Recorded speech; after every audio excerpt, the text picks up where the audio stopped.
शांति।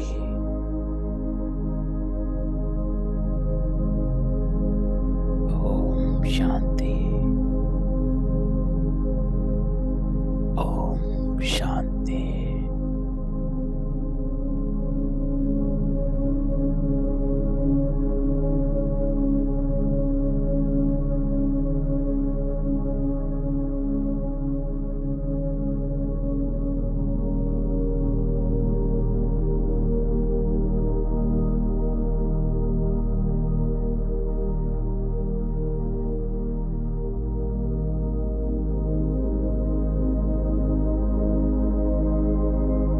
किस स्मृति में बैठे हैं?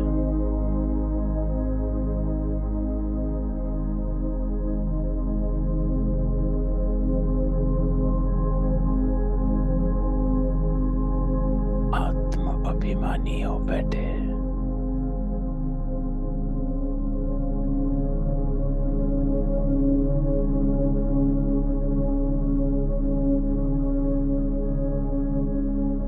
किसके सामने बैठे हैं?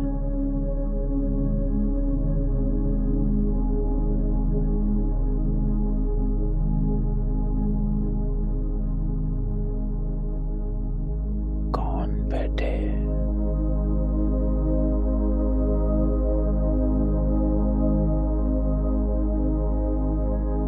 पूरे सृष्टि चक्र में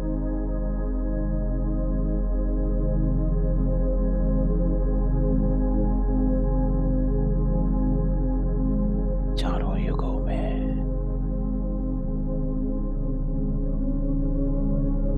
मैं देवी आत्मा ईश्वरीय संतान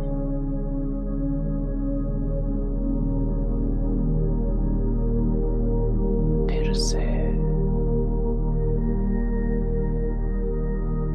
अपनी पहचान से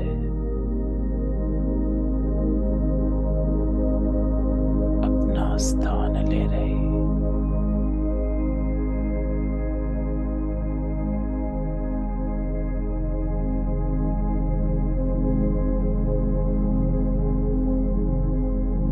रूहानी बाबा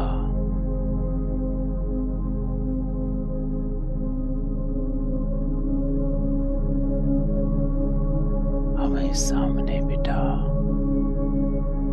पहला पाठ पक्का करा था।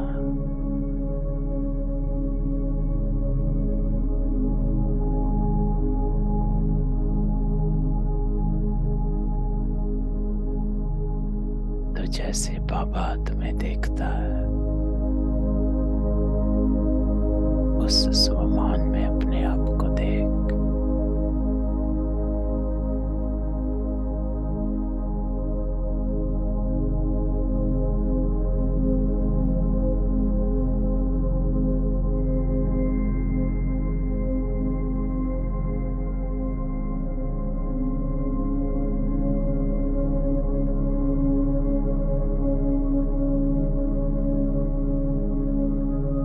तेज से न्यारा अपने आप को देख।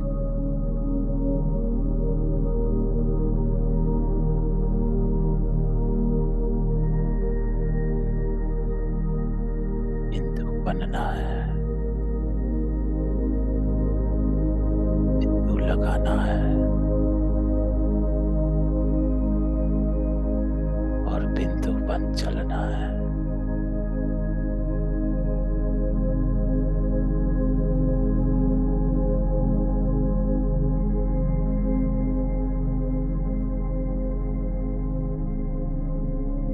तो आज हमारा बाबा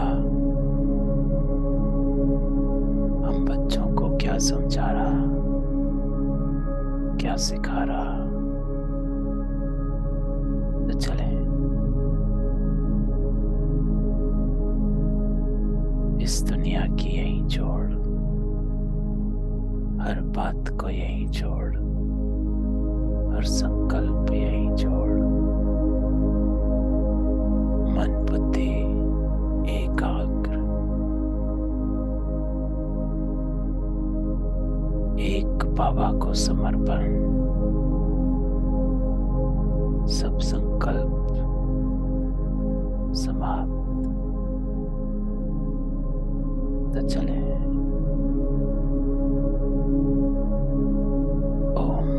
शांति।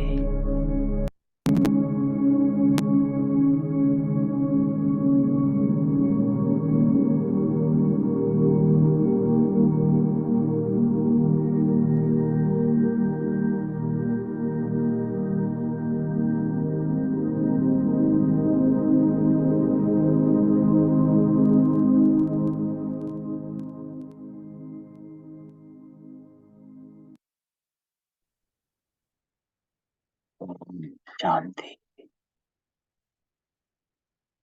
6 मार्च 2023।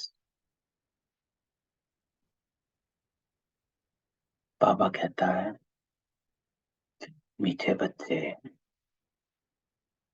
मीठे बच्चे, बाबा तुम्हें नई दुनिया के लिए नया ज्ञान देते,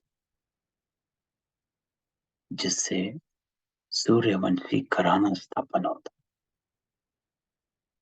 और उस घराने के तुम अभी मालिक बनो।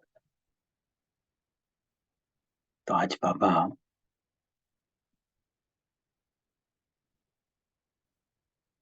3 बातें कहता है। बाबा कहता है सबसे पहले कि वो हमें नई दुनिया के लिए नया ज्ञान देता,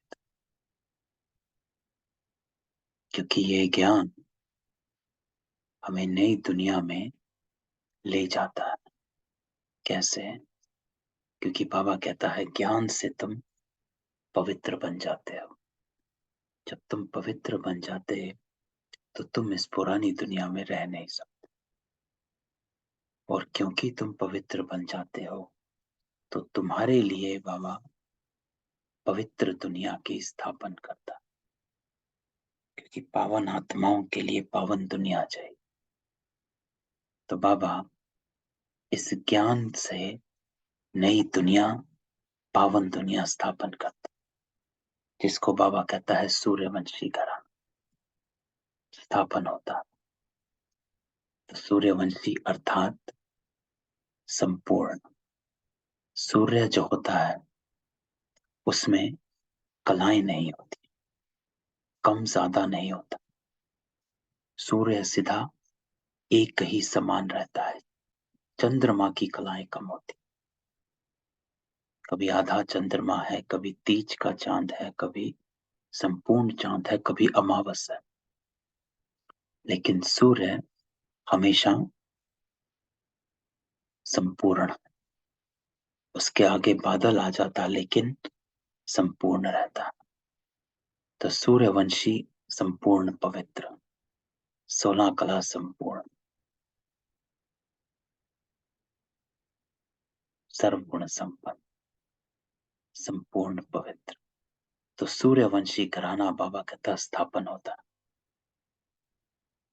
और उस घराने के तुम अभी मालिक बनो, जिसको बाबा कहता है स्वराज्य अधिकारी सो विश्व राज्य अधिकारी। तो आज प्रश्न बाबा पूछता, किस बात का निश्चय पक्का हो तो वर्षे के अधिकारी सहज बन सकते। निश्चय। कल भी बाबा ने अव्यक्त वाणी में निश्चय बुद्धि, जो दादियों से मुलाकात की तो उसमें निश्चय बुद्धि, निश्चय बुद्धि। तो बाबा कहता है किस बात का निश्चय पक्का, तो उस वर्षे के अधिकारी बन जाएंगे। वर्षा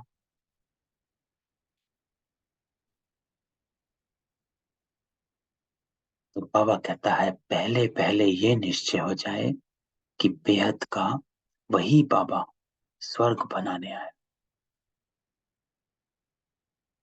धंधा दौरी करते ये याद रहे कि हम उस बाबा के बच्चे, हम स्वर्ग के मालिक बनेंगे तो अपार खुशी रहेगी, और सहज ही वर्षे के अधिकारी बन जाए। तो बाबा कहता है निश्चय एक बाबा पर दूसरा बाबा क्या बनाता है उस पर। बाबा पर तो निश्चय है कि हाँ चलो बाबा है, यही परम पिता परमात्मा, वो एक निश्चय। लेकिन बाबा उसको निश्चय नहीं कहता। कहता बाबा कहता वो तो हुआ, लेकिन ये निश्चय कि वही बाबा हमें स्वर्ग का मालिक बने, वो निश्चय कि इस पढ़ाई को पढ़कर हम उस वर्षे के अधिकारी बन जाएंगे, जिसको बाबा कहता है मैं स्वर्ग की राजधानी स्थापन करता हूं। तो क्योंकि बाबा स्थापन करता है, तो बाबा कहता है कि मेरा वर्षा तय होता है आपकी पवित्रता पर कि किसको क्या मिलेगा, किसको राजाई पद मिलेगा तो किसको प्रजा का पद मिलेगा। क्योंकि मेरा स्थापना किया है तो वो वर्षा मेरा है, तो मैं आपको वो बनाता हूं। तो बाबा कहता है ये निश्चय कि एक तो बाबा स्वर्ग बनाने आया कि सत्युग बाबा बनाता है, बाबा का राज्य है, और दूसरा कि वो हमको स्वर्ग का मालिक बना, कि वो हमको वहां पर लेकर जाता और हमको उस वर्षे का अधिकारी बना। तो स्थूल में भी बाबा कहता है कि किसी पाप का वर्षा बच्चे को लेना हो तो पहले उसके लायक बनना पड़ता। स्थूल में भी पिता सबको एक जैसा नहीं देता, जो लायक सपूत बच्चा उसको ज्यादा, जो कपूत उसको कम या नहीं। तो बाबा कहता है पक्के निश्चय वाले को अपार खुशी का पारा चढ़ा देता, और जिसको पक्का निश्चय होता है वो उस कदम पर, हर कदम पर श्रीमत पर चलता, क्योंकि उसे पता है कि मैं चलूंगा तो प्राप्ति है। तो बाबा कहता अगर खुशी नहीं होती तो समझना चाहिए कि मुझे निश्चय नहीं है, पाई पैसे का भी निश्चय नहीं।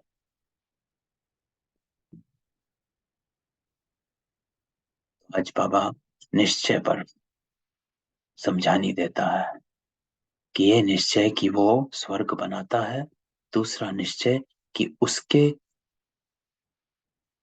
आज्ञा पर चलकर हम उसके वर्षे के अधिकारी बन जाते, अर्थात हम मालिक बन जाते।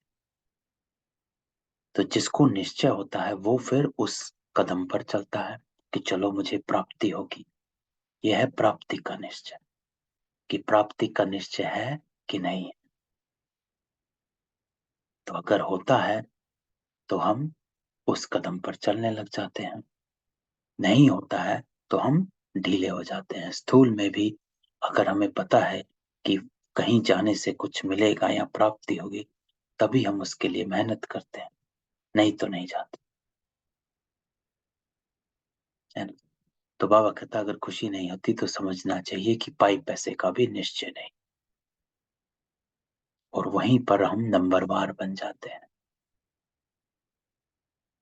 और वही नंबरवार बनते ही हम उस अधिकारीपन से नीचे पहुंच जाते हैं। तो निश्चय हमें नंबर 1 या नंबरवार बनता है। जैसे ब्रह्मा बाबा 1 सेकंड में निश्चय हो गया कि मैं ही हूं, बस। फिर हर कदम बाबा का उस निश्चय को पाने में लग गया।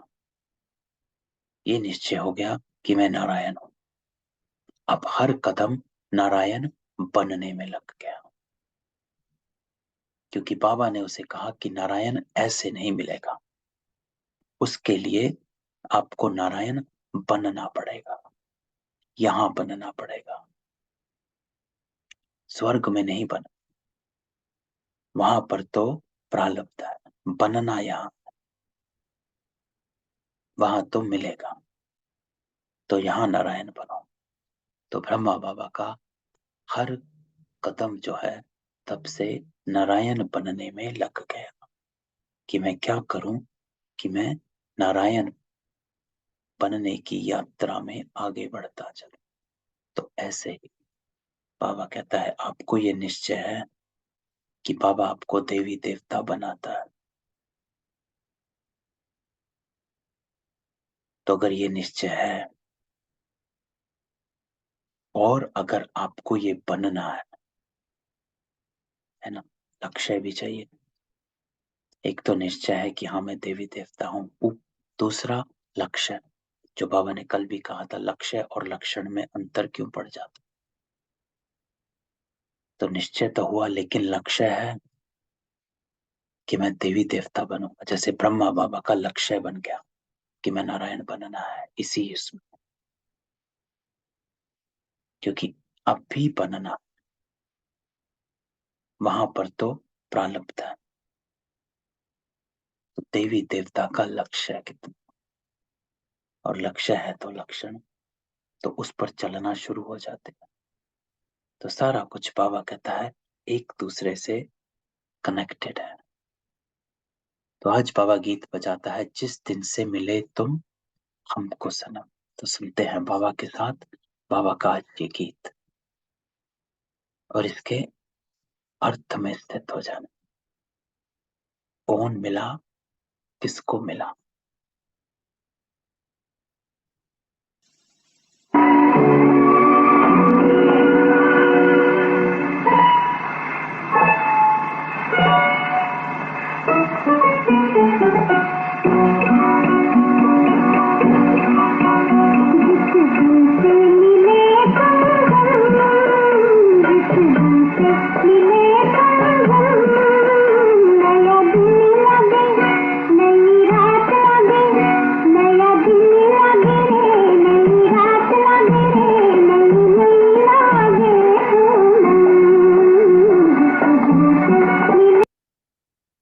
ओम शांति। तो बाबा कहता है ये महिमा किसकी हुई कि जिस दिन से मिले तुम हम, नई दिन लागे नई रात लागे। तो ये महिमा किसकी हुई, बाबा कहता है परम पिता परमात्मा की। कौन मिला, उनको कहा ही जाता परम धाम में रहने वाला परम प्रिय परम पिता परमात्मा। परम प्रिय परम पिता परमात्मा। तो ये जो परम प्रिय शब्द है, ये ब्रह्मा बाबा बड़ा यूज करते थे। एक बार जगदीश भाई ने लिखा परम पिता परमात्मा, किताब लिखी, उसमें परम पिता परमात्मा हर जगह ये था। तो ब्रह्मा बाबा उसको पढ़ रहे थे करेक्शन के लिए। तो उन्होंने कहा कि भाई परम पिता के आगे परम प्रिय लिखो। तो पूरी किताब में परम पिता के आगे परम प्रिय लिखवाया गया। तो परम धाम में रहने वाला परम प्रिय परम पिता परमात्मा। बाबा कहता है तुम हो अनुभवी बच्चे,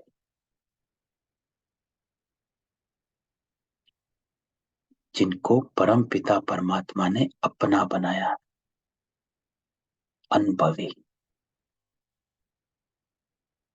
तो आज बाबा हम सबको अनुभवी बच्चे कह रहा है। किसका अनुभव है, हमें बाबा से मिलने का अनुभव है, हमें सतयुग का अनुभव है, हमें अपने देवी देवतापन का अनुभव है। इसी अनुभव ने हमारी आत्मा को इधर खींचा, है ना। जो बाबा कहता है जो इस घराने के होंगे वो ही यहाँ आएंगे, क्योंकि आत्मा में जो है उसका अनुभव रहता है।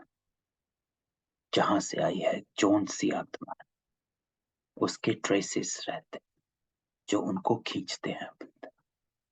तो आपको इसीलिए यहाँ पर खिंचाव होता है, क्योंकि आप वो दैवी आत्माएं हो।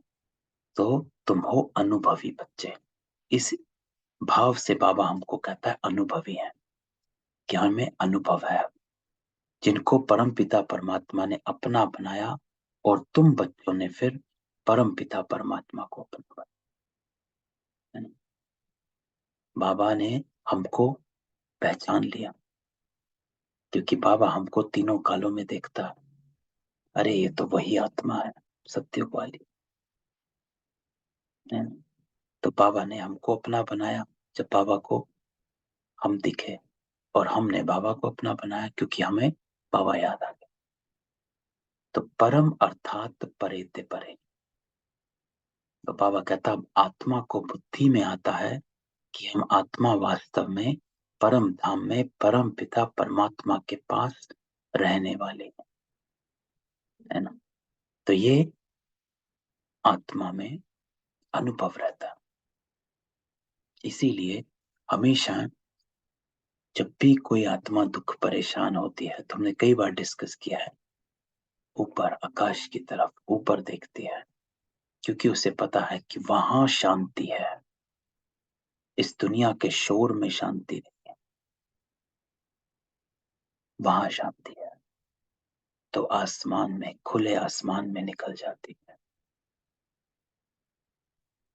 और वहां से उसको शांति की अनुभूति होती है। तो अब आत्मा को बाबा कहता, बुद्धि में आता, हम आत्मा वास्तव में परम धाम में परम पिता परमात्मा के पास रहने वाले हैं, इस बात का अनुभव आता है। तो ये जो लाइन है बाबा की, इस लाइन को योग में जब बैठते हैं, तब इस लाइन के अनुभव में निकल जाना कि हम आत्मा वास्तव में परम धाम में परम पिता परमात्मा के पास रहने वाले समीप की आत्मा है। तो इसका अनुभव बाबा कहता, दुनिया में और किसको ये नॉलेज नहीं है ना, किसको ये पता नहीं है कि कहाँ रहते हैं, किसके पास रहते हैं, कैसे रहते हैं, परम धाम में जाते कैसे हैं, होता कैसा है। जो बाबा कहता है सबका अपना अपना सेक्शन होता, तो दुनिया में और किसको ये नॉलेज नहीं। वो तो अपने को ही परमात्मा का रूप समझ लेते हैं ना, मैं भी परमात्मा, तू भी परमात्मा, सर्वव्यापी। तो वो तो अपने को ही परमात्मा का रूप समझ लेते हैं, ज्योति ज्योत समाया, जिसको कई बार कहा जाता है। तो कोई नॉलेज ही नहीं है ना, कोई समझ ही नहीं। वो परम पिता परमात्मा बाबा कहता, जब आकर मिलते हैं तो नई बातें सुनाते हैं, नई दुनिया के लिए ना। तो बाबा पहला ज्ञान देता है, तुम कौन हो। ब्रह्मा बाबा को भी पहला ज्ञान दिया, अरे तू अपने आप को जो समझता है तू वो नहीं है, तू एक आत्मा है। पहला ज्ञान, पहला पाठ। और दूसरी बात सुनाई गई कि एक नई दुनिया है जो आने वाली है, ये पुरानी दुनिया है जो खत्म होने वाली है। ये नई बात सुनाई, जिस बात से सब कुछ परिवर्तन हो गया, वैराग आ गया। तो बाबा आकर नई बात सुनाता है और हमें पुरानी दुनिया से वैराग दिलाता है कि नई दुनिया आने वाली है बच्चों, ये खत्म होने वाला है। नई दुनिया में है नया दिन, नई रातें। और नई दुनिया बाबा कहता बिल्कुल अलग है। वहां पर प्रकृति भी अलग और पुरुष भी अलग, सब अलग। पुरानी दुनिया में बाबा कहता है पुराने दिन, पुरानी रातें और बहुत दुख है, अनेक प्रकार के। तो कंट्रास्ट बाबा बताता कि नई दुनिया में ये पुरानी दुनिया।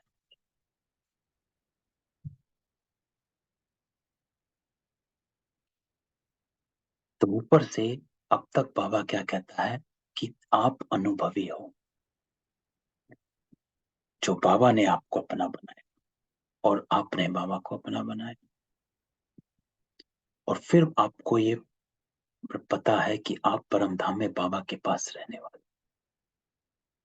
आप इसको समझते हो। और फिर आप ये भी समझते हो कि एक नई दुनिया है जो आने वाली, और एक ये पुरानी दुनिया है। तो ये ज्ञान बाबा कैसे हमें समझाता है। बाबा कहता है मेजॉरिटी दुखी है पुरानी दुनिया में, रात को काम कटारी चलाते, दिन में भी पाप कर्म करते रहते। ये है पुरानी दुनिया, विकारी दुनिया। नई दुनिया में बाबा कहता सुख ही सुख है। ये तो जरूर बुद्धि में रहेगा। क्यों? क्योंकि बाबा कहता नई दुनिया में सूर्यवंशी लक्ष्मी नारायण की राजधानी, सूर्यवंशी है। सूर्य अर्थात संपूर्ण है। लक्ष्मी नारायण की राजधानी। ऐसे नहीं कहा जाता कि प्रिंस प्रिंसेस की राजधानी, नहीं, राजा रानी की ही राजधानी कहा जाता है। बरोबर सतयुग में श्री लक्ष्मी नारायण का घर, स्वर्ग होने कारण बहुत सुख है, और उस सुख के लिए तुम पुरुषार्थ करते, और पुरुषार्थ क्या है? पावन बनना, क्योंकि वो है पावन राजधानी। तो बाबा कहता है किसके लिए पुरुषार्थ करते? उस सुख के लिए जो स्वर्ग है।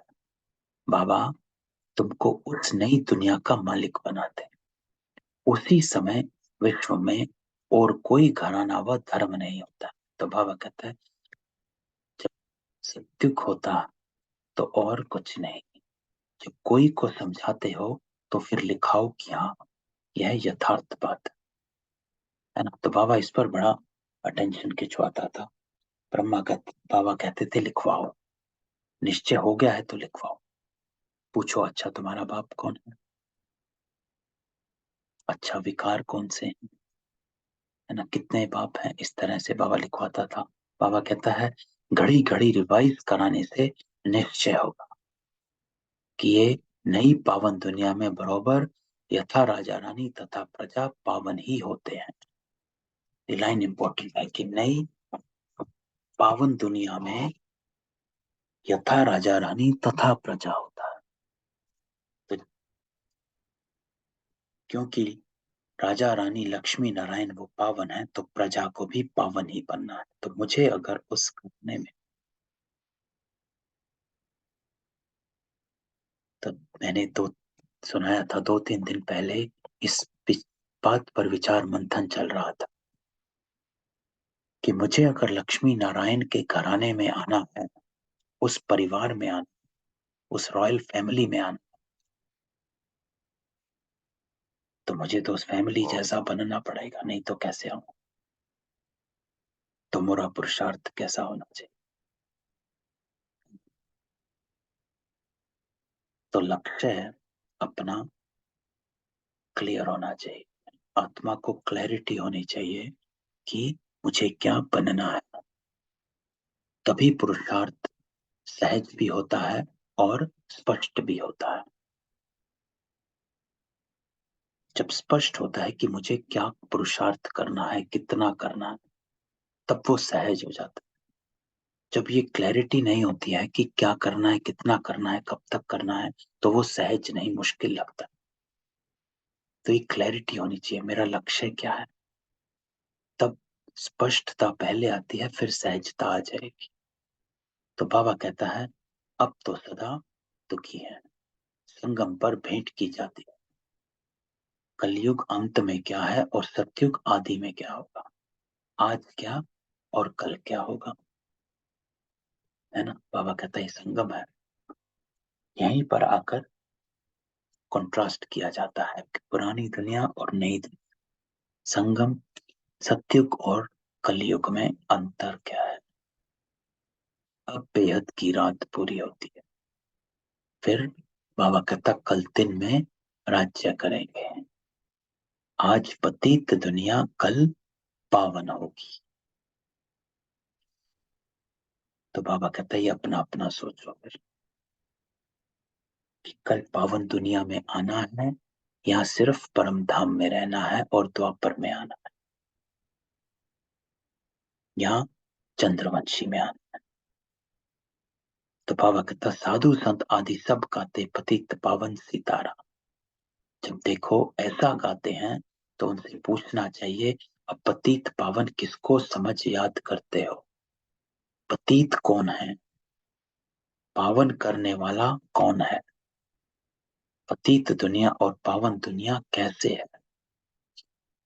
तो बाबा कहता है कि जब बोलते हैं कि पतित पावन सीताराम, तो कौन सी पतित दुनिया को पावन बनाना? इस अगर ये पतित दुनिया है तो पतित कौन है उसमें? तो बाबा एक एक बात को पकड़ता है। तो इसका मतलब हम सब पतित हैं, जिसको कोई ना कोई तो पावन बनाएगा। तो पावन कौन बनाएगा और कैसे बनाएगा? तो जरूर पतितों को पावन बनाने वाला आएगा, तो ही तो पावन बनाकर पावन दुनिया में ले जाए, है ना। तो बाबा ज्ञान के एक एक पॉइंट को स्पष्ट करता कि अगर हम पतित हैं तो कोई तो होगा जो हमें पावन बनाएगा। फिर वो कैसे पावन बनाता है,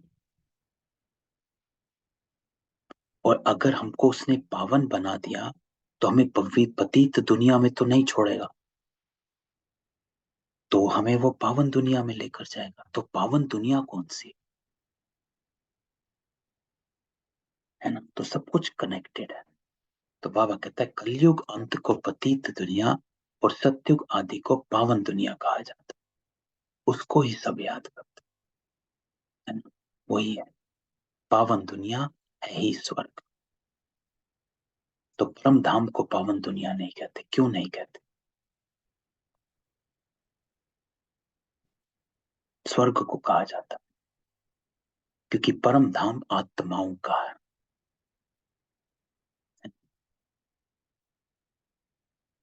और आत्मा को अपना पार्ट प्ले करने के लिए सृष्टि पर आना ही पड़ता। तो इसीलिए वो पावन दुनिया है, उसको स्वर्ग कहा जाता। क्योंकि आत्मा जो है सुख और दुख शरीरों में ही फील करती है, अनुभव करती है। तो पावन दुनिया इसीलिए स्वर्ग को कहा जाता है क्योंकि ये मनुष्य सृष्टि की पावन दुनिया स्वर्ग है। तो जरूर बाबा कहता स्वर्ग स्थापन करने वाला निराकार परमपिता परमात्मा ही है। पावन दुनिया स्वर्ग का रचयिता है ही परमपिता परमात्मा। वो ही इस दुनिया की रचना करता है। क्यों सिर्फ परमपिता परमात्मा रचयिता है? क्योंकि उस दुनिया में सब कुछ पवित्र है। सृष्टि, प्रकृति, जानवर सब बाबा कहता है पावन है, एवन है। नदियां, सब कुछ,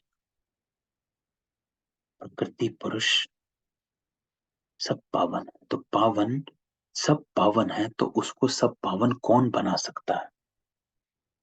वही जो खुद पावन है। और वो कौन है?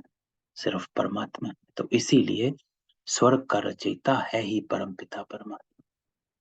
तो पावन दुनिया सिर्फ वो ही बना सकता है और कोई नहीं बना सकता, क्योंकि और कोई पावन है ही नहीं।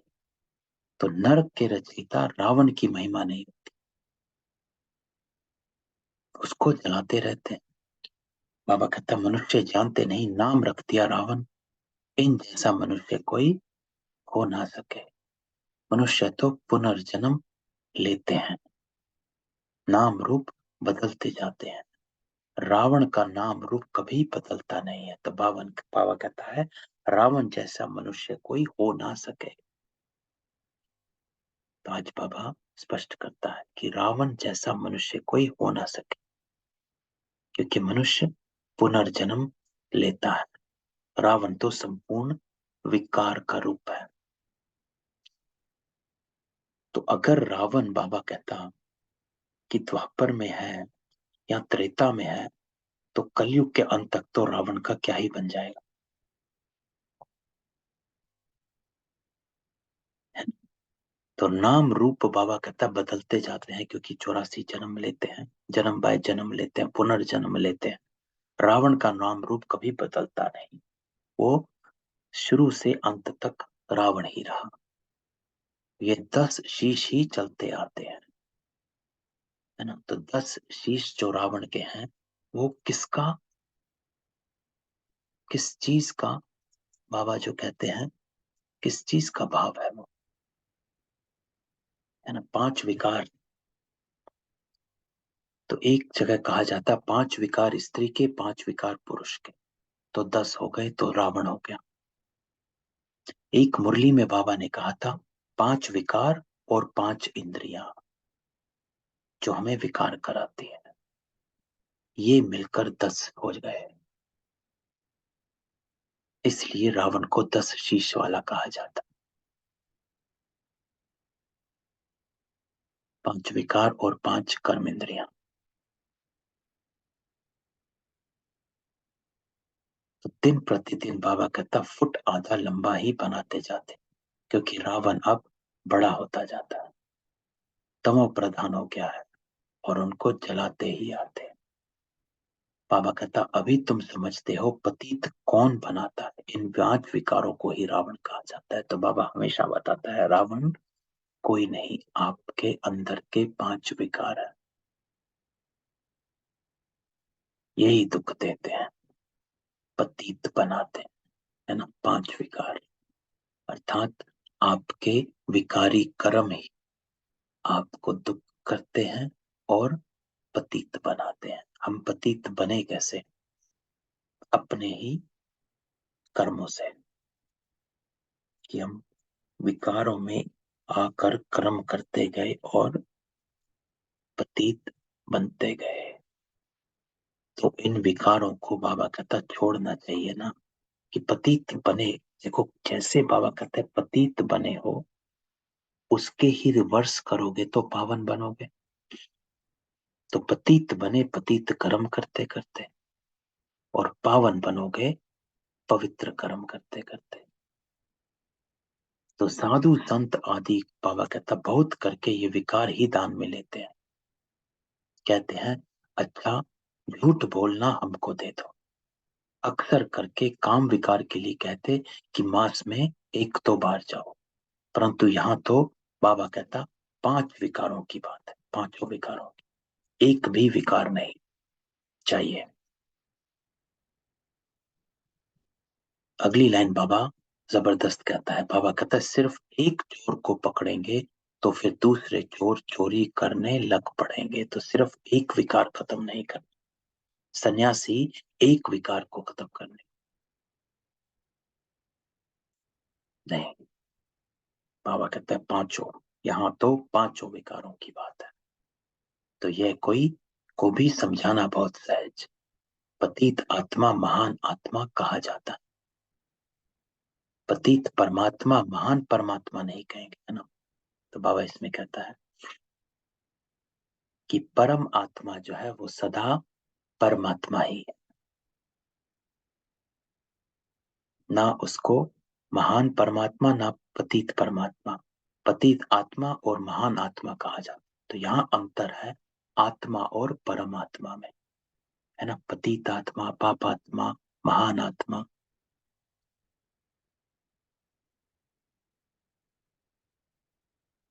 लेकिन पतित आत्मा परमात्मा, महान परमात्मा नहीं, सिर्फ परमात्मा।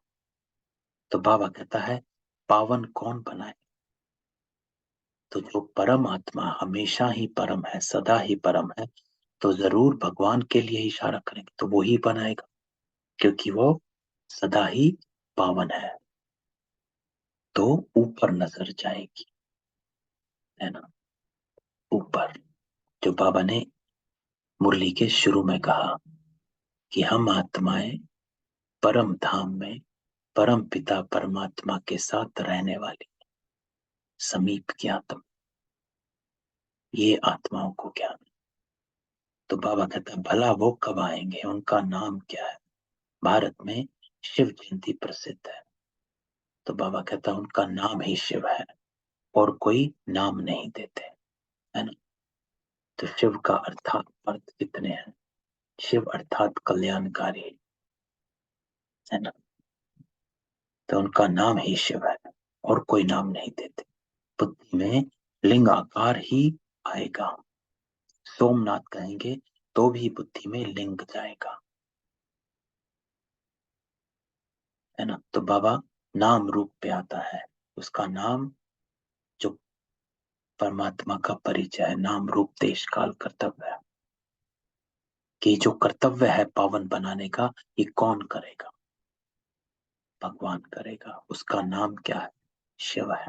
कहाँ का रहने वाला है? बुद्धि ऊपर जाएगी परम धाम का। और रूप क्या है? तो बाबा कहता है बुद्धि में लिंगाकार रूप आ जाता है, लेकिन रूप तो बाबा का निराकार है।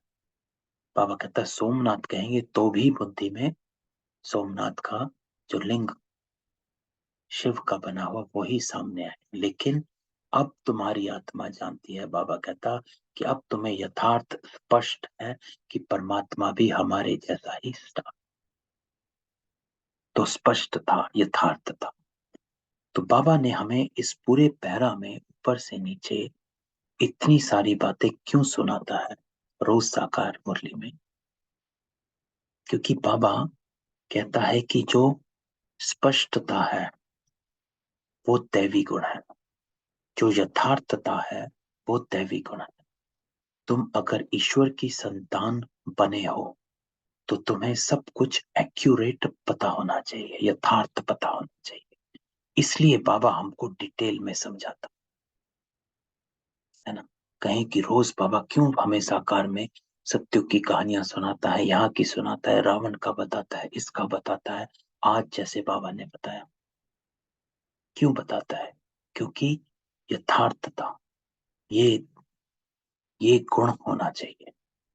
ईश्वरीय संतान का गुण है, क्योंकि वो ज्ञान का सागर है। तो आप मास्टर ज्ञान सागर होने चाहिए, मास्टर नॉलेजफुल होने चाहिए, हर बात का पता होना चाहिए। इसलिए बाबा हमको सुनाता। तो बाबा कहता है अब तुम्हारी आत्मा जानती कि परमात्मा हमारे जैसा है। इस ये जो सितारे हैं उनको नक्षत्र देवता भी कहते हैं, नक्षत्र भगवान नहीं, है ना।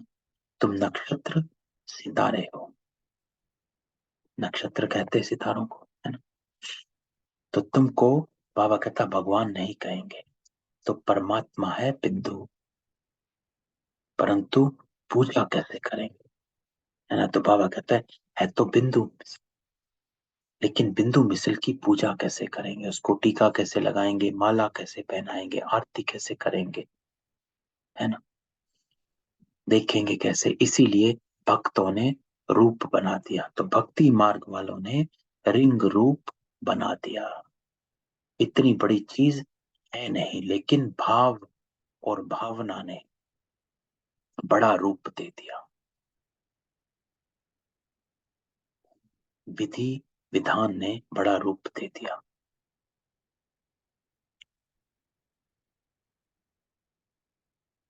और असल में आत्मा तो बाबा कहता छोटी बड़ी होती नहीं है, एक जैसा आकार है, बिंदु है। तो उनको बड़ा बनाना भी रॉन्ग हो जाता है। कोई मनुष्य को परमात्मा का यथार्थ ज्ञान बाबा कहता है ही नहीं। ये बड़ी महीन बात है, क्योंकि वो ज्ञान बाबा स्वयं आकर देता है। तो बाबा कहता है, कहते हैं एकदम बिंदी है तो उनको याद कैसे करें। तो बाबा कहता है अरे आत्मा को अपने बाप को याद करना तो बहुत सहज है ना। तो उसके लिए चित्र नहीं चाहिए, आकार क्या करना है। बाबा कहता है सिर्फ अपने बाबा को याद करना, अपने को आत्मा समझ और बाबा को याद कर। ना तेरा आकार है ना उसका, दोनों निराकार। तो बाबा कहता है अपने को निराकार समझ और उस निराकार बाबा को याद कर। सिर्फ बाबा की महिमा न्यारी, आत्मा तो एक जैसी है। सिर्फ बाबा की महिमा न्यारी, अर्थात वो ही एक परमात्मा है ना। तो आत्मा में ही अच्छे व बुरे, ऊंच नीच के संस्कार है ना। अब बाबा आता है कि आत्मा ही मैली होती है, आत्मा ही पतित बनती है, शरीर नहीं। आत्मा तो शरीर में आकर पतित बनती है। तो आत्मा निर्लेप, जैसे कहा जाता है कि निर्लेप है, तो बाबा कहता आत्मा निर्लेप नहीं है, आत्मा पे लेप चढ़ता रहता। जो जिसको बाबा परत कहता है, खाद कहता है, अलॉय कहता है। तो आत्मा में ही अच्छे व बुरे, ऊंच नीच के संस्कार हैं, आत्मा में ही नॉलेज। आत्मा कितनी छोटी है। बाबा कहता है मनुष्य गरीब अथवा साहूकार बनते वो भी आत्मा के संस्कार अनुसार। तो ये बाबा समझाता है। कि आपके पास जो है, आज जिस परिस्थिति में हो, वो आपके ही संस्कारों के, कर्मों के फल का,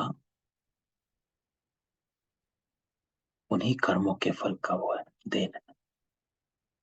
तो ये है आत्मा के संस्कार अनुसार। तो अभी तुम बच्चों की बुद्धि में ये सारा है कि मैं आत्मा जो संस्कार अभी बनाऊंगी, उसी संस्कार अनुसार मेरा दूसरा जन्म होगा।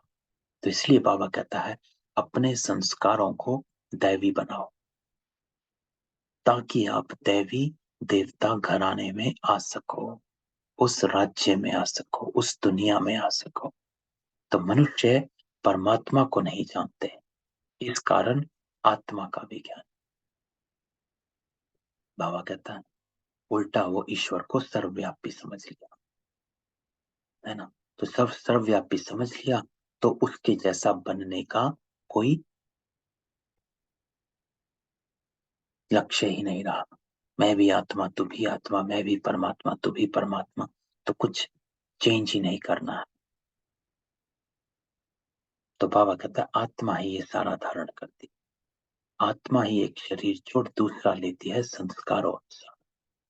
ये आत्मा बात करती है, मनुष्य अपने को मनुष्य समझ बात करते हैं। यहाँ बाबा कहता है अपने को आत्मा समझने की प्रैक्टिस करनी पड़ती है ना। तभी तो चेंज करेंगे कि मुझे अपनी आत्मा के संस्कारों को चेंज करना है, मुझे दैवी संस्कार भरने हैं, क्योंकि मुझ आत्मा में जब दैवी संस्कार आ जाएंगे तो मैं आत्मा जो दूसरा जन्म लेगी वो उन संस्कारों अनुसार लेगी। इसलिए बाबा कहता है यहाँ अपने को आत्मा समझने की प्रैक्टिस जास्ती करनी।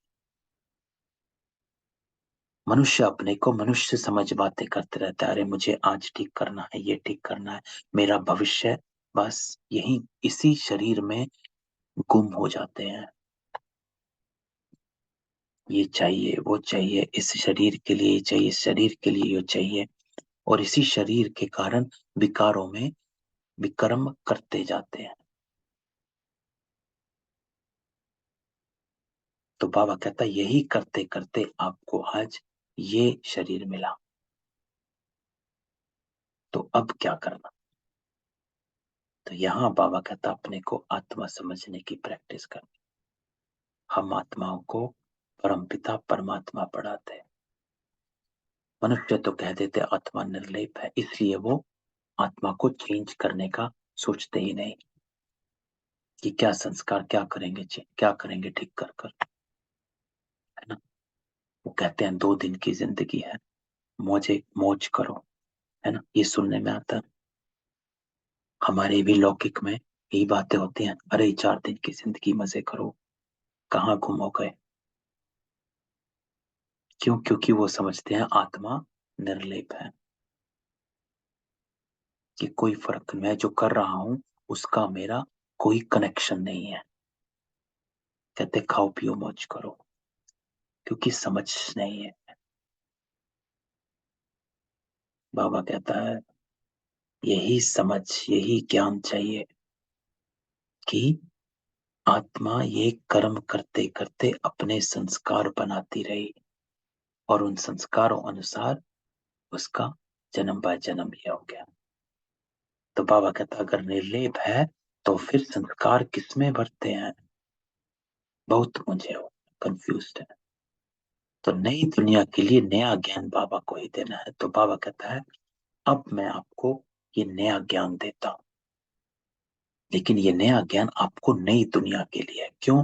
क्योंकि इस नए ज्ञान से आपको नए दैवी संस्कार अपने में भरने हैं, जिससे आप नई दुनिया में आते हैं। तो बाबा कहता है पुरानी दुनिया में रहने वाले मनुष्य दे नहीं सकते, तो बाबा को जानना चाहिए। भक्तों को भगवान से वर्षा लेना है, भक्ति भी चली जाती, टिक्कर भीतर में परमात्मा को ढूंढते रहते हैं, समझते हैं सब परमात्मा के रूप है, सब में परमात्मा। इसमें उसमें कण कण में राम बसे, है ना। मैं भी राधे, मथुरा में जाओ तो मैं भी राधे, तू भी राधे, इसमें राधे उसमें राधे, सब में राधे। तो बाबा कहता है वास्तव में है सब भाई भाई, लक्ष्मी नारायण से लेकर जो भी मनुष्य मात्र हैं सब भाई भाई अथवा भाई बहन है, क्योंकि प्रजापिता ब्रह्मा की औलाद है ना। तो बाबा हमेशा बताता है आत्माओं के नाते आप भाई भाई हो और ब्राह्मण के नाते भाई बहन, क्योंकि प्रजापिता ब्रह्मा की औलाद है तो भाई बहन ठहरे। अगर शिव की औलाद कहें तो वो निराकार आत्माएं भाई भाई हैं, और अगर प्रजापिता ब्रह्मा ब्राह्मण बने तो हम भाई बहन बन गए। प्रजापिता ब्रह्मा की औलाद जो ग्रेट ग्रेट ग्रैंडफादर है, तो ब्रह्मा के बच्चे बहन भाई जिस्मानी हो जाते हैं, जैसे ही जिस्मानी बने भाई बहन बन गए। परंतु बाबा कहता फिर गृहस्थ व्यवहार में आने से भाई बहन का भान भूल जाते हैं। अगर वो ज्ञान रहे तो फिर विकार में भी ना जाए। तो बाबा कहते इस ज्ञान को इमर्ज करो कि आप सब प्रजापिता ब्रह्मा की औलाद भाई बहन हो।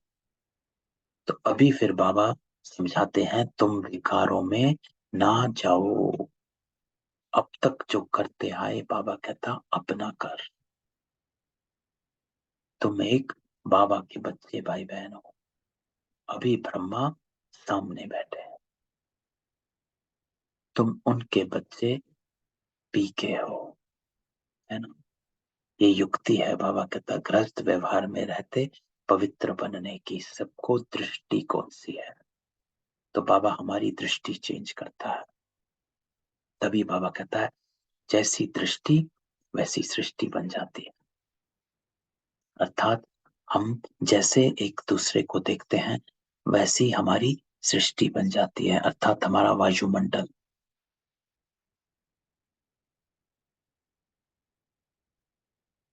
और जैसा हम एक दूसरे को देखते हैं वैसी वृत्ति बन जाती है।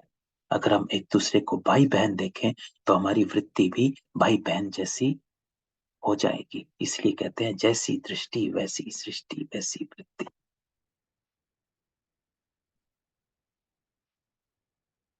क्योंकि हमारा जो दृष्टिकोण कहते हैं, पॉइंट ऑफ व्यू कहते हैं, वो चेंज हो, कि हम सबको ऐसे देखते हैं।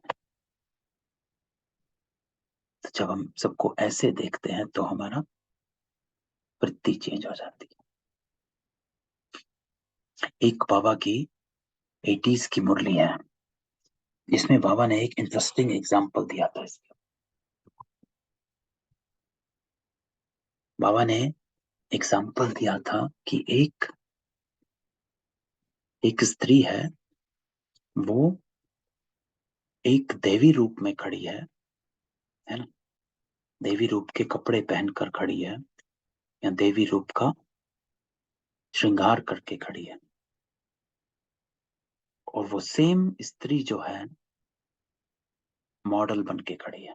ये बाबा ने एग्जाम्पल दिया था, मुरली बताए। तो बाबा कहता है आपकी वृत्ति दोनों को देखकर कैसे पलटती है।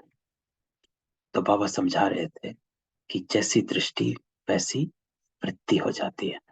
तो आपने देवी, उसी स्त्री को देवी रूप में देखा तो आप देवी के भाव आपके आ गए, और जब दूसरे रूप में देखा आपके भाव परिवर्तन हो गए। तो इसीलिए बाबा कहता है जैसी दृष्टि वैसी वृत्ति चेंज हो जाती है और वैसी सृष्टि बन जाती है।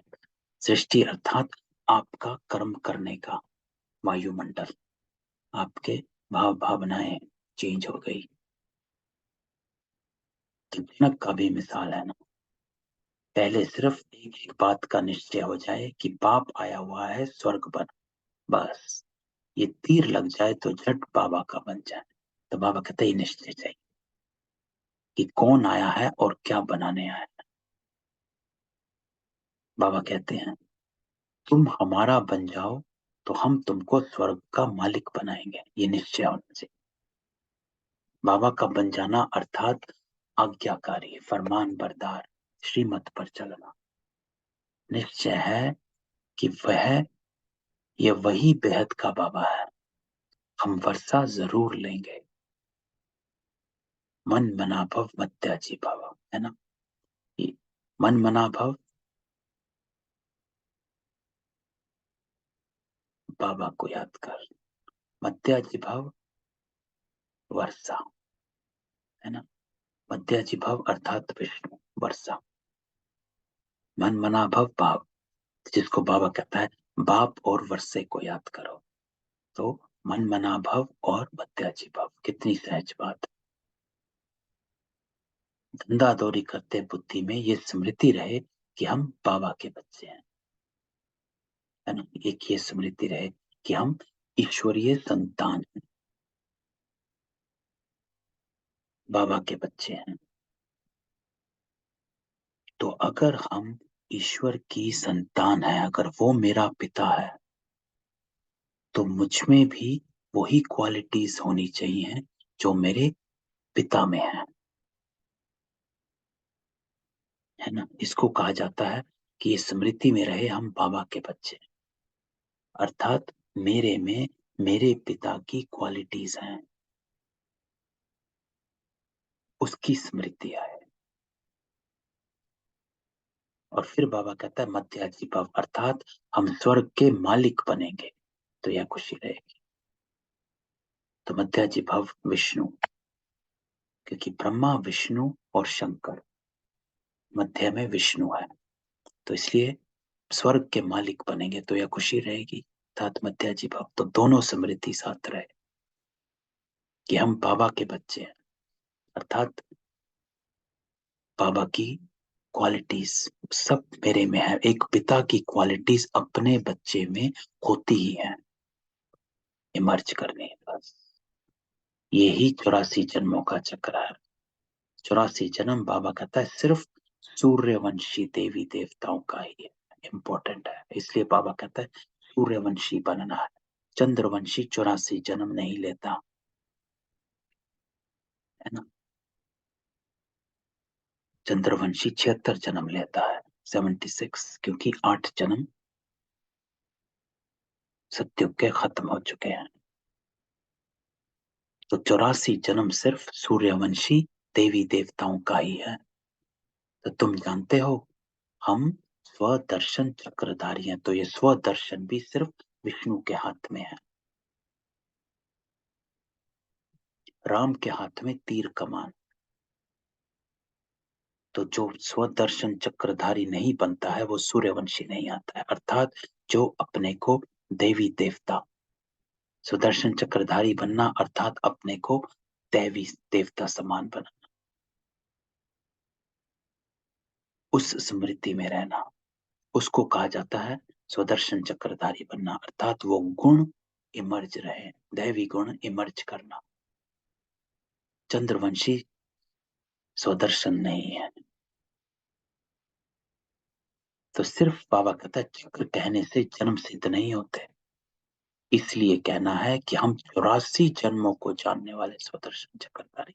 स्पष्ट करता है बाबा कि स्वदर्शन चक्रधारी सूर्यवंशी 84 जन्मों वाले, क्योंकि पूरा चक्र है।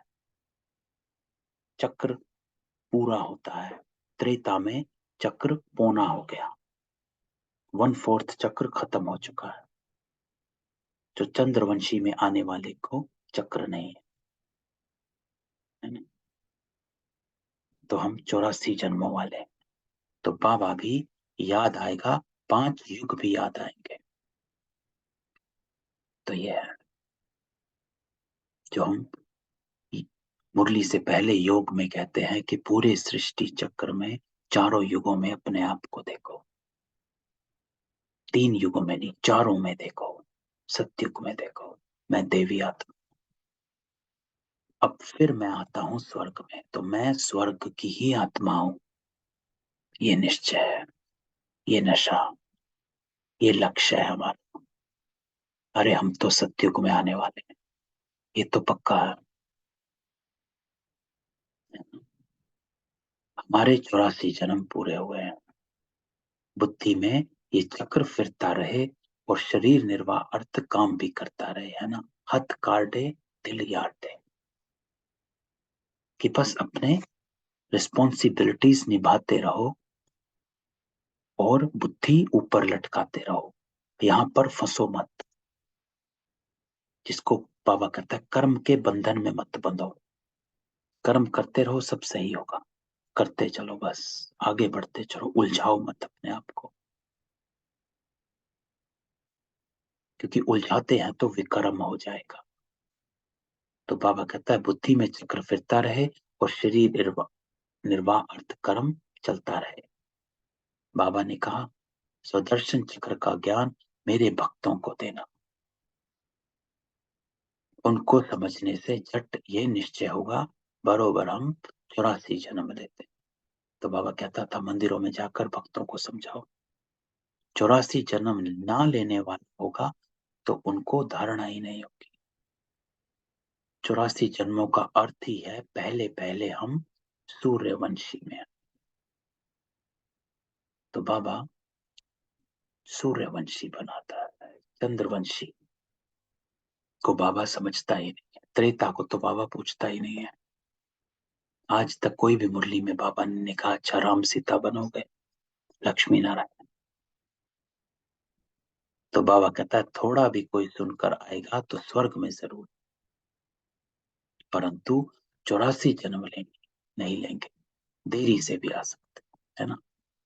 उनके फिर 84 जन्म थोड़े ही होंगे। तो ये वो आत्माएं हैं जो आधा पुरुषार्थी हैं, कम पुरुषार्थी हैं। ये ज्ञान की कितनी महीन बातें, कितना हिसाब किताब है। फिर भी बाबा कहते हैं अच्छा, अगर इतना गुह्य राज नहीं समझते हो तो भला बाप का बन वर्षा तो लो, है ना। तो बाबा कहता है वर्षा तो लो, अर्थात अपने कर्मों को सुधारो। हम शिव बाबा के बच्चे हैं, तो जिसके बच्चे हो उसके बच्चे बाबा कहता बन के दिखाओ।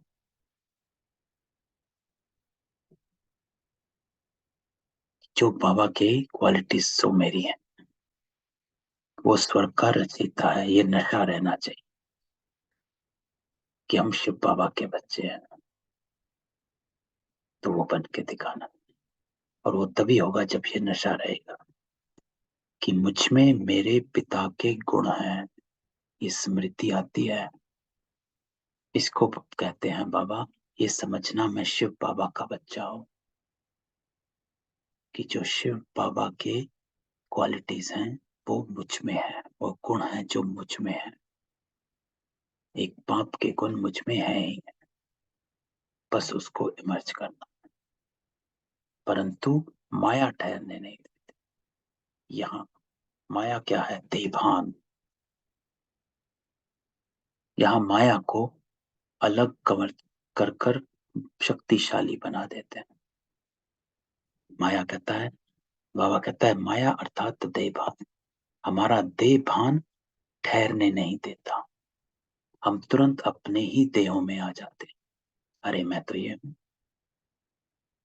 कोई तो कहते हैं, बाबा कहता बाप और वर्षे को याद करना ये कोई बड़ी बात नहीं, माया हमको क्या करेगी, हम तो जरूर वर्षा पाएंगे। कितनी सहज बात है। लेकिन ये है जो बाबा कहता है शुद्ध अहंकार, कि भाई हम तो लेखते ही रहेंगे। कोई को तीर लग जाए, बाबा कहता है तो बाप और वर्षे को याद करते बहुत खुशी में रहे।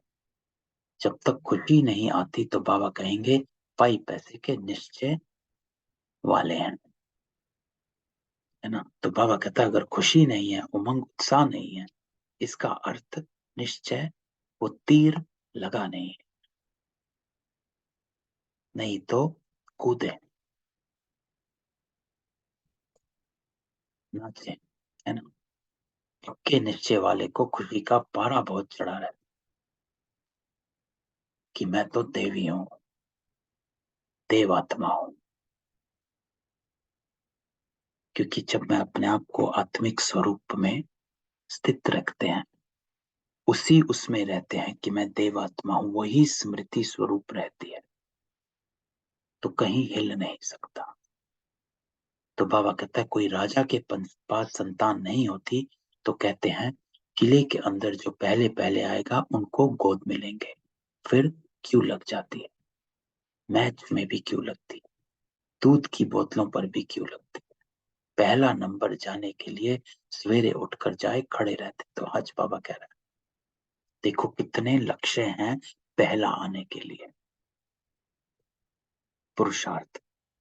बाबा कहता है मैच में भी क्यों लगती है पहले पे आना, दूध की बोतल लाने के लिए उसमें भी सवेरे सवेरे उठ सबसे पहले चले जाते हैं कि हम दुकान में पहली लाइन में खड़े हो जाते है ना,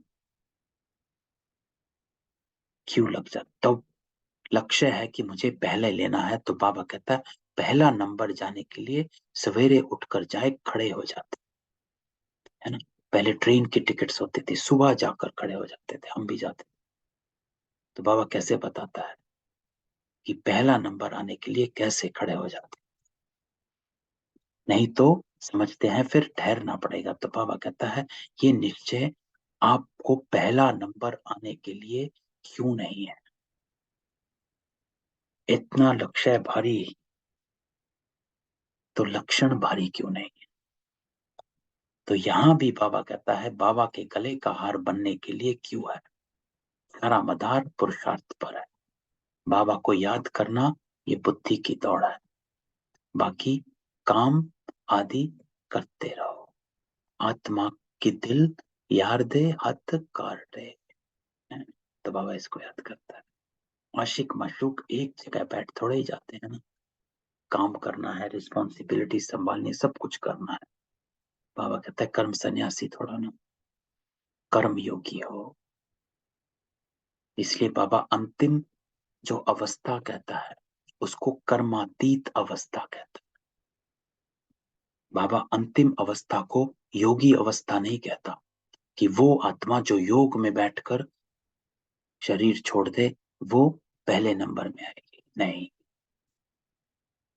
तो इसको समझना है।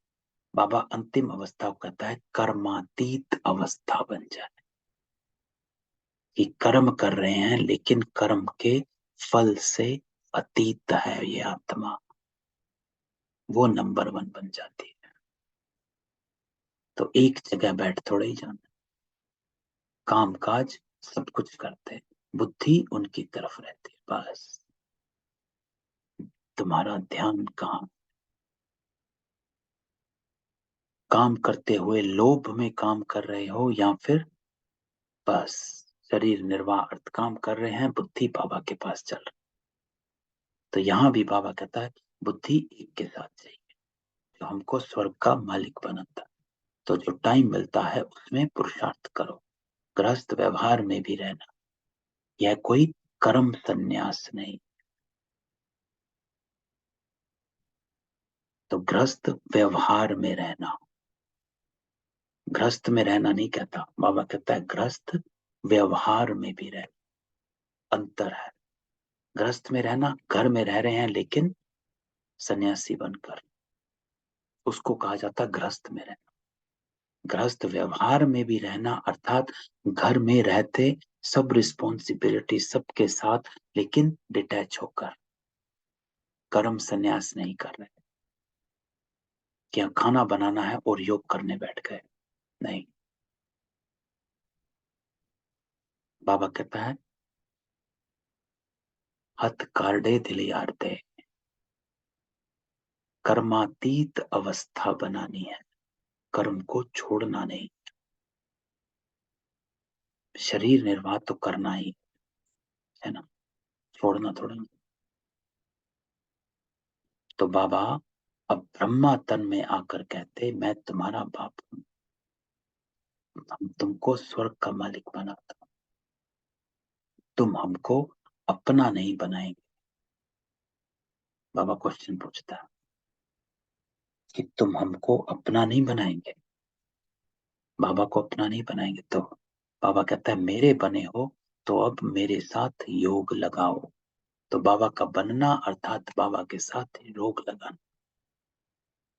और आगे सुनो, योग लगाना अर्थात मेरे साथ योग लगाओ और मेरे बनकर फिर तुम पवित्र नहीं रहेंगे, नाम बदनाम करेंगे तो बहुत सजा खाएंगे।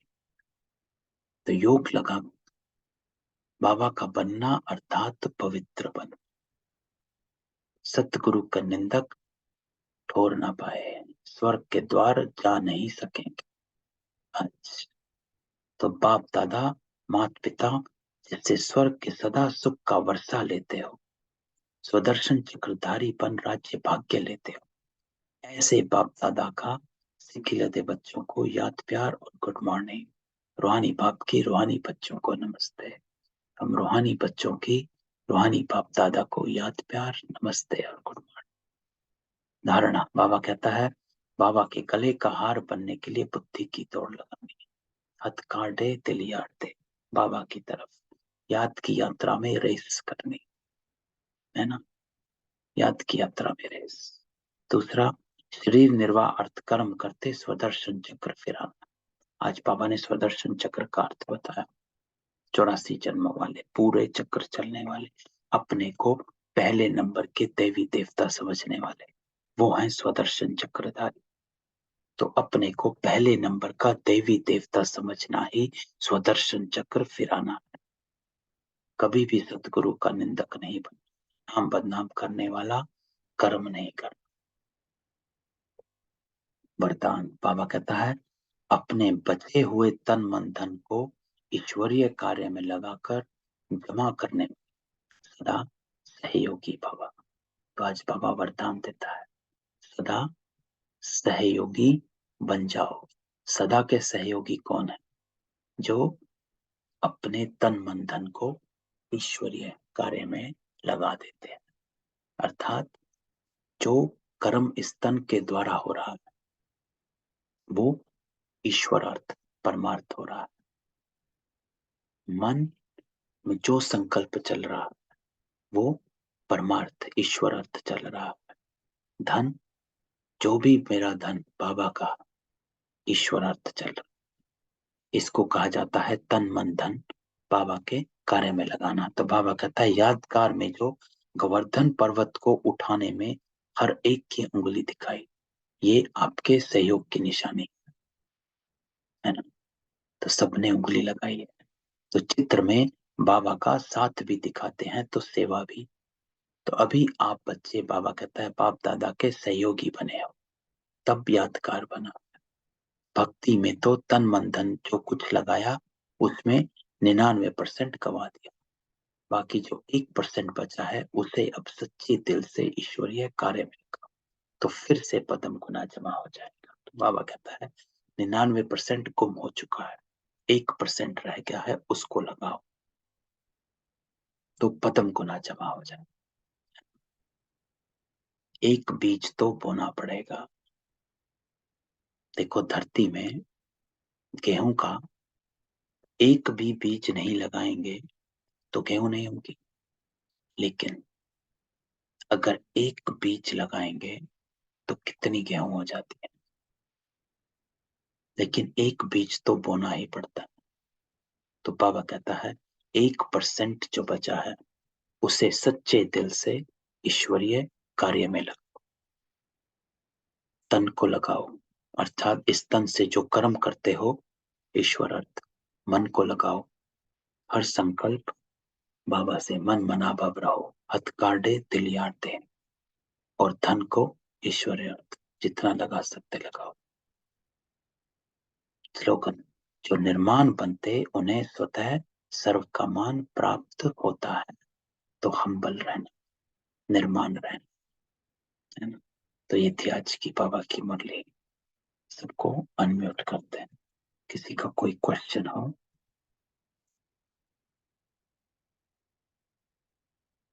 नहीं? तो फिर कल मिलते हैं, है ना। ओम शांति। ओम शांति भाई जी, good morning. Om Shanti, good morning. Om Shanti. Om Shanti. Om Om Shanti. शांति भाई जी। ओम ब्लेस यू भाई शांति। जी। ओम शांति। ओम शांति।